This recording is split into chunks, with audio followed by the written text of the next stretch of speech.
Eccoci qui cari naviganti, siamo pronti a esaminare il piano di Innistrad Crimson Vow, a caccia di leggendari in grado di entrare nel Centurion, ma in questa occasione saremo accompagnati da un altro deck builder molto attivo in questo formato, Michele Calise. In questa occasione sfrutteremo l'alto potenziale dei colori Simic, che nei formati a 100 carte sanno dimostrare, nei modi più disparati, tutto il potenziale di questo color pie, tra effetti di ramp consistenti e card advantage, ma questa volta abbiamo a che fare con qualcosa di un poco diverso dal solito. Forse il motivo è dipeso da questa creatura, una rana, che giusto per mantenere alta la tradizione di questa tribe, sta pasteggiando pacifico un corpo umano, almeno a giudicare dal braccio che penzola dalla sua bocca enorme, pronto ad inghiottire l'avversario di turno. Questa volta vi parleremo di Glornok the Ornivore.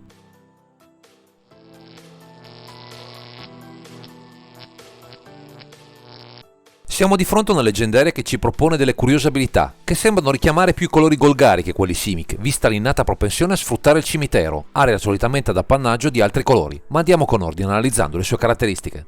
Con 4 mana, 2 generici, 1 verde e 1 blu abbiamo una rana con forza 3 e costituzione 3, che presenta ben 3 abilità che sinergizzano con il cimitero agevolmente.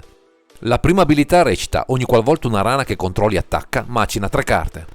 La sua seconda abilità dichiara: ogni qualvolta una carta permanente viene messa nel tuo cimitero dal tuo grimorio, esiliala con un segnalino, gracidio. Mentre nella terza abilità c'è: puoi giocare terra e lanciare magie scelte tra le carte che possiedi in esilio con segnalini, gracidio. Siamo di fronte a qualcosa di piuttosto innovativo, almeno per i colori Simic, visto che il nostro interesse principale sarà quello di valorizzare l'automill, anche se non ci sono molte creature di tipo rana da sfruttare, a parte qualche cangiante in questo color pie. Esiliare con un segnalino gracidio ogni permanente che viene messo nel cimitero dal grimorio ci permette nei fatti di estendere enormemente la nostra mano, anche oltre al turno in cui avviene questo cambio di zona, con considerevoli vantaggi per le nostre partite.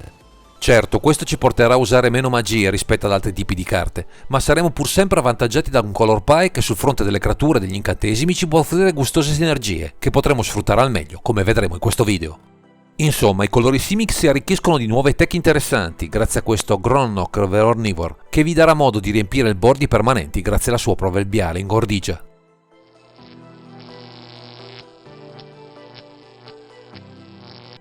Con l'insieme di abilità offerte da questo Glornok the Omnivore si possono costruire diversi piani di gioco, ma uno in particolare, grazie all'ampio parco di carte presenti nel formato, ci permette di costruire una combo rapida ed efficace in grado di annichilire qualsiasi opponente. Tutto inizia da una carta strana, Cephalid Illusionist, che si propone come perfetto strumento di automill, sinergizzando alla perfezione con l'abilità del generale e con tutti quegli equipaggiamenti come Lightning Greaves e Shuko che si possono abbinare a una creatura senza pagare mana. Passando uno di questi artefatti tra le due creature riusciremo a millarci tutto il mazzo, avendo così modo di castare tutti i permanenti che avremo esiliato con la nostra rana, così da avere accesso ai sassi in grado di darci mana, come Lionside Dynamo e Lotus Petal, così da castare la nostra chiusura basata su Jace, Wisdom of Mysteries. Una chiusura dal nulla sostenuta da tutta una serie di strumenti in grado di tutorare i pezzi principali di questa combo, da Valkyrie Archmage o Steps Through per tutorare Cephalic Illusionist, che è un mago, a quelli classici presenti nel nostro color pie Simic. Per recuperare uno degli equipaggiamenti avremo l'imbarazzo della scelta tra Uzzar Saga e Trinket Mage, creando quella ridondanza necessaria per fare in modo che questo piano vada in porto entro il quarto o quinto turno.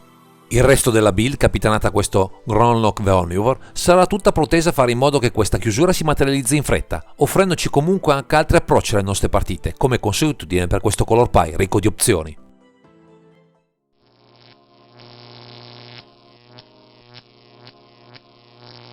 Se i benefici del nostro Glornok the Omnivore sono evidenti, dandoci modo di costruire una combo dal nulla, oltre ad estendere di molto la nostra mano grazie agli effetti di automill, è chiaro che dovremo puntare a castare presto il nostro generale per attivarne le abilità. Sfruttando il potenziale del nostro color pie, in particolare il verde in questo caso, introdurremo un numero consistente di mana d'orc che potremo anche castare in seguito, se li esilieremo col generale, scegliendo nell'ampio parco presente nel formato tra Bird of Paradise, Boreal Druid, Devoted Druid e Wall of Roots. Tra alcuni di questi esempi aggiungeremo alcune staple che ben si incastrano anche con i tutori presenti nel mazzo, tra Lotus Cobra e Springfield Room, giusto per essere sicuri di avere in fretta il mana necessario per castare il generale. E dovendo puntare sui permanenti per abusare anche in seguito degli effetti di automill del generale, sfrutteremo anche qualche incantesimo per il medesimo scopo, tra Aircraft, Exploration, Utopia Sprawl e Wild Grow, carte che ci faranno sempre comodo anche in late game quando avremo esiliato un mucchio di carte utili.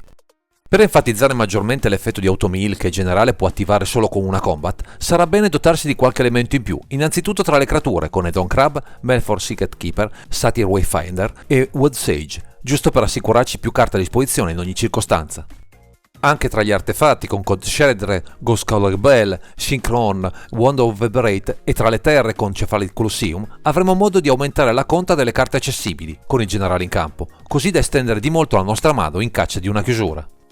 Purtroppo non avremo molte rane a disposizione in questo Color Pie per aumentare la consistenza della prima abilità del generale, ma potremo con cangianti come Mod Dust Changeling sperare di avere altre frecce al nostro arco, ora come in futuro su questo fronte.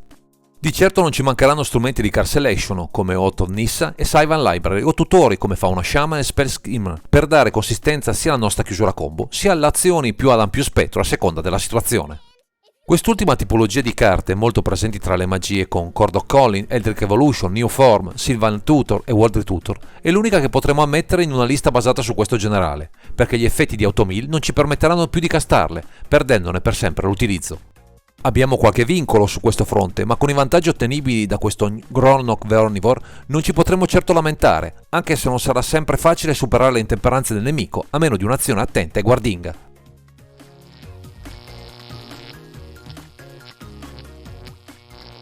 Costruire un piano combo nel Centurion non è certo una passeggiata, ma abbiamo visto che con Grolnok the Omnivore ci offre diversi elementi interessanti, anche se al prezzo di qualche vincolo sui permanenti che ci porteranno ad alcune scelte specifiche.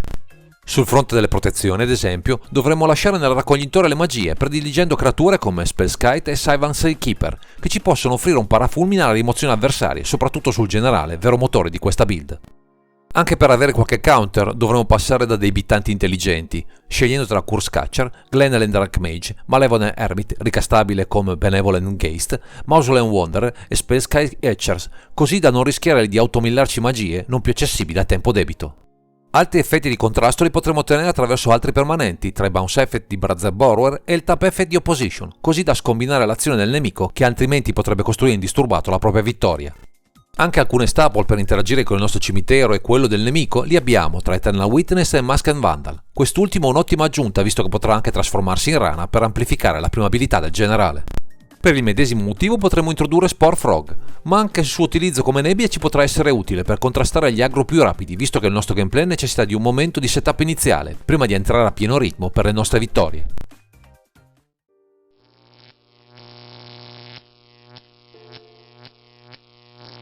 Con un approccio alle partite da parte di questo Grolnok the Omnivore tutto orientato a valorizzare meccaniche di automill dei permanenti e della propria combo, è chiaro che le carte da aggiungere all'impianto sono poche, ma tutte di grande pregio.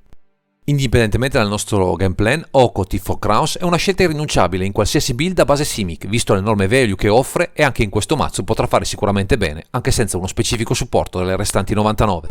Una carta che invece si incastra bene con il piano di gioco principale è Birding Pot, che si integra alla perfezione con gli altri tutori a base permanenti e con la pletora di creature che ci potranno permettere di tutorare la combo o qualche pezzo di pregio per il contesto del momento. Se vogliamo invece consistenza sul fronte degli effetti di ramp, Life from Velom potrebbe risultare una scelta interessante, non subendo in modo negativo le meccaniche di automill del nostro generale e delle altre carte presenti in questo archetipo.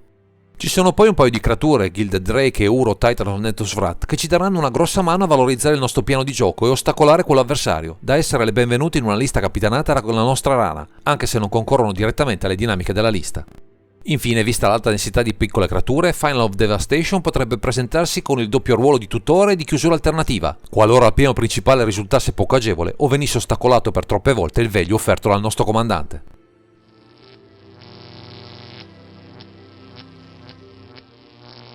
Passiamo ora ad analizzare i pro e contro di questo comandante, anche rispetto ai colori a disposizione e alle meccaniche possibili, così da valutare quanto possa essere efficiente un archetipo costruito su questa rana. Ottenere value dalle meccaniche di automill non è mai stato così facile e con questo generale potrete acquisire un vantaggio tale in termini di permanenti accessibili da fare invidia persino ad altre leggendarie presenti in questo color pie, assicurandovi una solidità nell'azione invidiabile. Il fatto di avere accesso a una combo, tra l'altro facilmente costruibile con tutti gli strumenti messi a disposizione dal comandante e dal resto delle 99, ci garantisce un piano di gioco anche rapido, laddove dovremo affrontare partite poco interattive e ci serve una chiusura dal nulla.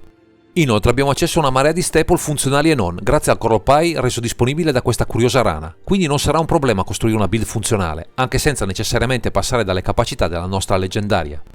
Fin qui appare chiaro che abbiamo diversi punti a nostro favore, ma non saranno sempre rose e fiori in questo formato così competitivo, soprattutto se l'avversario punta a interagire costantemente con tutte le minacce, generali in testa, impedendoci di costruire la nostra azione. avendo poi la necessità di costruire le partite attorno alle creature, tutti gli avversari che mettono in atto meccaniche di distruzione di questi permanenti ci metteranno in seria difficoltà, impedendoci di progredire nel nostro piano di gioco fino a spegnere ogni possibilità di vittoria.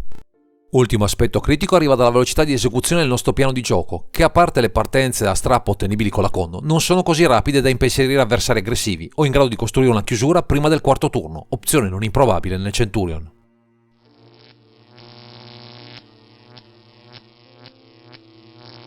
Dopo questa carrellata è giunto il momento di dare un voto al nostro Gnorlock The Omnivore, a sintesi di tutte le considerazioni effettuate, con il supporto del nostro consulente specializzato in Centurion rispetto a questo comandante.